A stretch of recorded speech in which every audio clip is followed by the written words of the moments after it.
Hi, it's the end of the year holiday season, and if you work in HR, you know this means lots of forecasts and trends and predictions coming out.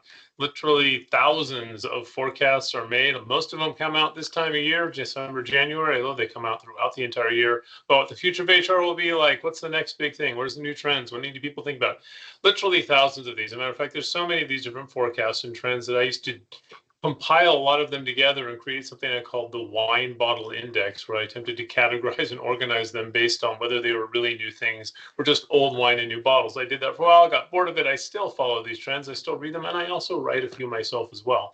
But in going through all of them this year, I thought, there really should be a guide or something to making sense of all these things. And as a person that has read a lot of them, I thought I'd take a shot at that. And this is a little video based on a LinkedIn article I wrote that got quite a lot of attention. So I thought I'd make this video. The article talked about 8 things to keep in mind when you HR predictions and trends. I'm not going to go exactly through these 8 things. I'm going to hit sort of the 3 big areas they fall into. First of all, what are these forecasts actually predicting? What's actually in them? Second, how are they created? Where did they come from? Who creates them? What data they use? And last, how valuable are they? And I will stress, I do think they are valuable, but I think they can also be misleading. So there's a right way and a wrong way to kind of go about interpreting them. And that's, again, why I created this guide. So let's start with the first one. What are HR forecasts predicting? Well, they say they're trying to predict the future of HR. But really, if you look at HR in general, the purpose of HR, the function exists, and it will always exist in some way, shape, or form about methods and tools to ensure companies have the people they need to execute their business strategies. And these people are, in fact, executing those strategies while complying with relevant legal guidelines, ethical codes, and keeping costs down and building the culture that the company wants. So it's really about the management of people and the workforce. And if you look at that, because people don't evolve as fast as HR trends come out, we don't change that quickly. I mean, there are definitely changes in our surface attitudes and our beliefs and expectations, but the basic things about managing a workforce are the same now they've always been. You've got to decide what jobs we're going to have. We got to hire and retain people into those jobs. We need to develop people in those jobs so they can do what we want them to do. We've got to engage them so they actually use their knowledge and skills to drive the company forward and achieve the company objectives. And the last, you got to do it in a way that complies with regulations, keeps costs under control, and builds the right kind of culture you want. I often refer to these as the perennial HR challenges. They never go away, but what does change are the solutions we use to manage those challenges. And that's where you see a lot of these HR trends. But a good way to organize HR trends is to realize they always go back to these basic challenges. So think of them in terms of how is this going to help me solve familiar challenges, new ways to solve familiar challenges, or they may call attention to certain challenges are taking on a new characteristic or new aspect due to changes in the environment. But the basic challenges are always the same. The way I tend to think of HR trends, it's a little bit like following pop music. Tastes in pop music change radically over the time. The way that the market for pop music, who buys it, the commercial aspects of it, and the technology used to deliver pop music changes radically over time. However, there's all pop music's basically about, hey, people like to listen to music and they like the easy way to do it so that they can dance. That never changes. That's the perennial thing. It's the same with HR. HR is always going to be about finding talent, managing talent, engaging people, regardless of how the market changes, the technology changes, the basic thing. What is interesting too is just like pop music, HR also has a tendency to be very trendy. People come with new terms like, oh my gosh, this is the next big thing. Lots of times what they're doing is just kind of repackaging old stuff. Now, I will say, using classic example, quiet quitting a few years ago, that really is low employee engagement. However, changing the terms, if it gets people to pay more attention to it, that's okay. But realize that, lots of the stuff is just new words for old things. So why do people create HR forecasts? Well, first of all, they do it to influence people's behavior. Using predictions to get people to change their behavior has been going on since the ancient Greeks. That pictures the oracle at Delphi. It's a way of shaping that. Now, that can be done for commercial purposes, and that's not bad. It's called sales and marketing. But, the people that are writing these things, what they're focused on is probably thinking about what's important for their future, probably as much or more than your future. And often their future depends on you using their services and technologies or engaging their consulting. So kind of look at it through that angle. That doesn't mean they're not valuable, because often very much the needs of, technology vendors and consultants align with the needs of their company in terms of, building better workforces. But always look through these things a little bit from, they're commercial. Most of them are commercial tools designed to, hopefully these companies are using them to influence future buying behavior. How do people determine these forecasts? Well, I'll tell you, virtually none of these forecasts would meet what in an academic peer review setting would be considered scientific research. That doesn't mean that some of them don't make an effort, for sure, but they're not, one, they don't come from a place of objectivity. They're often not designed necessarily to be sort of scientific truth. It's more like to shape the market. And where they get it, subject matter expertise is really commonplace. And that's how I do mine, by the way. But for the most part, I can do with unstructured research. And I've just been in this field a long time, and I talk to a lot of people. And based on that, that's how I come up with mine generally. So subject matter expertise.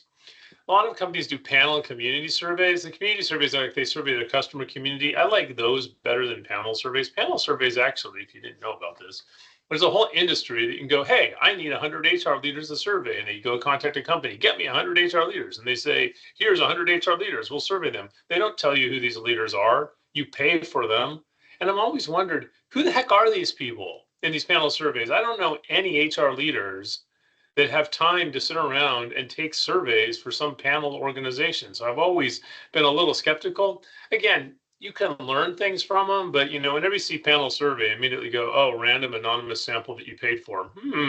Maybe want to, not to say don't look at it, don't dismiss it, but understand what it is. Then there's summarizing predictions of others. Increasingly, we're seeing like meta trends and mega trends where our companies are looking at other people's predictions and summary, which is kind of speculation based on speculation. Again, interesting, but again, I wouldn't say it's better or worse. It's just another way of looking at the world. And then the interpretation of behavioral science, you do some where people like discover often very old behavioral science or psychology. Sometimes it is new findings or new books, but then they come out and they say, we need to change based on this scientific, discovery of behavioral science. I am a behavioral scientist. I tend to get very skeptical about these things. Not that I don't believe in behavioral science, I absolutely do, but it's rare. Behavioral science is very rarely clean and dry. There are some things we kind of know for certain, but a lot of it's kind of like contextual, and it depends, and it's informative. And there have been some really bad trends and predictions in the past based on misinterpretations or overgeneralizations of behavioral science. Probably the best example of this was about 10 years ago. There's this whole big future. We're going to get rid of performance ratings. Companies aren't going to evaluate people's performance because it's bad for them. That simply wasn't true. One, that's not what the science said. It had been totally misinterpreted. But also, it was used to sell a certain way of change, and it actually did a lot of damage to companies. I mean, the reality is that if you manage people, you got to evaluate them in some way.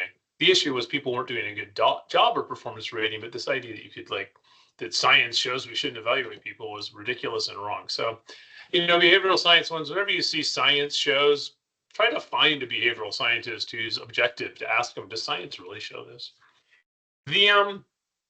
So that being said, I've kind of been critical intentionally of HR forecasts, but I want to say I'm not critical of them. I read them all the time.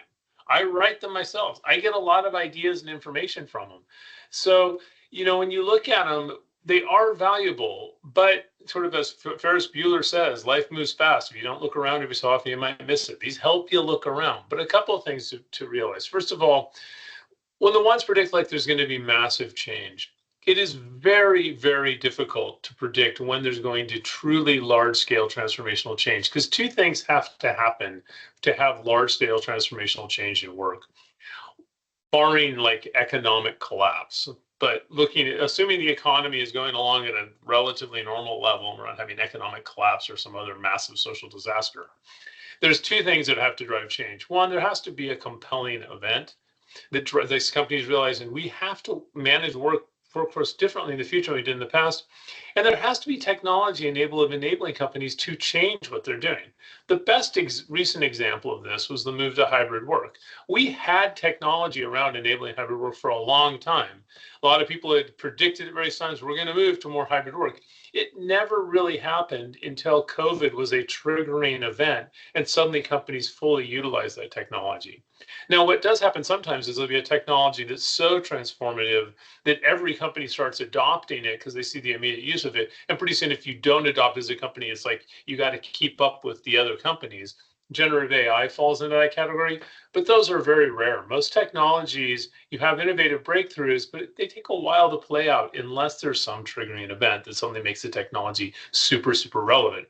And by the way, a lot of the forecasts try to make you think a triggering event has happened. Not necessarily. Skills management comes to mind.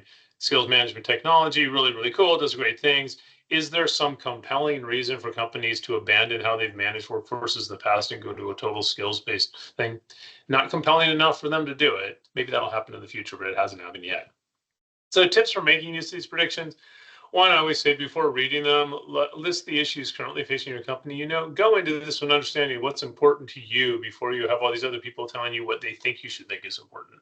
Then, second, never rely on a single source of predictions. Seek out ones that conflict. Look at different things. That's kind of what I do when I'm looking at this. I look at a lot of different ones and I weigh it with my own knowledge of the world, and I create up my own prediction. The most accurate prediction is likely to be the one you make yourself. Ensure data used to make forecasts generalized. The big issue, especially going back to us talking about things like sample surveys and stuff like that. If the data comes from a different industry, if it comes from a different geography, if it comes from like just an area where you're like, those people aren't like the people in my company, I can't relate to that, then it may not generalize. So, really challenge sometimes people where they got their forecast data from. And it isn't to say their forecasts aren't accurate, it's more to say, are the forecasts you're making relevant to my kind of company? If I'm a manufacturing company and your old forecasts all come from IT companies, they're not necessarily going to line up. And then the last one is it's okay to ignore trends. If there's something that you look at it and go, wow, it may be going on there, but it's just not a big issue. It's okay to ignore it. I love that it was on a podcast by JP Elling, one of his Future of HR podcasts. There was a CHRO who said that. He goes, the generational stuff came out. We looked at it. We thought, it's interesting, but it's not affecting us. We're just not going to talk about it. Doesn't mean go pretend it doesn't exist, but they just said there's enough on our mind already. We don't need to add more noise into our organization with some other trend. And last, I would say, though, whatever you do every year, change something. The world changes really fast. There's something you should be doing differently in the future than how you did in the past. And what happens with a lot of companies, they do things not because they're effective, but because they're familiar. This is really where technology does come into play. Technology enables us to do things in ways that weren't possible in the future. So look at these trends, look at how technology's changed, and challenge yourself in saying, hey, are we doing things the way we should do them because they're effective, or are we just doing them because we're familiar? And maybe it's a time to explore new ways of doing things. And that's how we grow and develop over time. So I hope that you found this useful. I will close with a quick quote from my book, Talent Tectonics, which is all about very large scale trends changing the nature of work, which is, we can't be certain what the future of work's going to look like, but we can be certain organizations are always going to consist of groups of people collaborating to use shared resources to accomplish mutually supportive goals. And one factor because of that, our work's not going to change. It's the psychology of people. At a fundamental level, people just don't evolve that fast. Going back to my discussion of perennial challenges. People are actually the most constant resource a company has in a world of change, but only if you hire the right people and manage them the right way. And that's where it's important to constantly looking at the tools and methods that you're using to do that. So with that, thank you. I hope that you enjoyed this. If you want to see the actual article, here's a connection to LinkedIn. And other than that, I will see you in the future. Thank you.